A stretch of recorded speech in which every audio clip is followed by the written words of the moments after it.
Hey everybody, what's up and welcome back to today's video guys. And today guys, I'm going to be showing you how to create a BigCommerce store. This is a very simple thing to do, so make sure to watch this quick and easy video till the very end and follow my steps correctly so you can make sure that this works the same for you and you can do this yourself. But yeah guys, let's get straight into it. So first things first, we're going to be opening up the official BigCommerce website right here at bigcommerce.com if you've not already. If you have not, open up this URL right here that's going to go and greet you with the main page right here. This is the main page of BigCommerce from where we can get started. So you can see we can get started exploring the platform, getting started with our plan, and requesting a demo if you want to use it. So first things first, guys, you can notice right here at the top of the screen that you have two options. You can use BigCommerce for an enterprise, or if you are a small business. If you're an enterprise, you will not have a free trial. What you can do is request a demo. So by clicking the request demo option right here, it's going to enable you to go ahead and sign in to an account, create one if you do not have to, and then request a demo of the platform.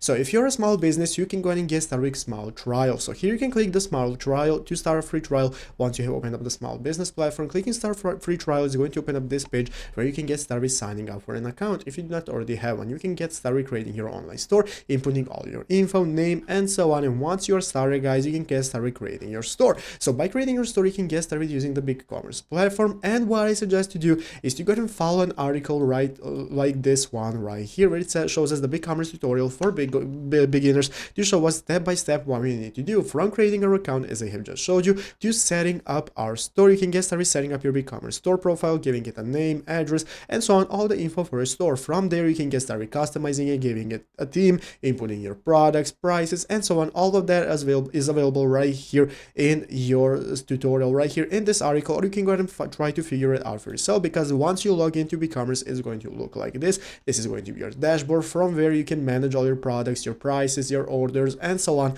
All of that is available in the platform right here. And basically that's how to get started setting up your store. So I hope this video was helpful. If it was, make sure to leave a like, subscribe to the channel. So guys, thanks for watching, take care, and bye.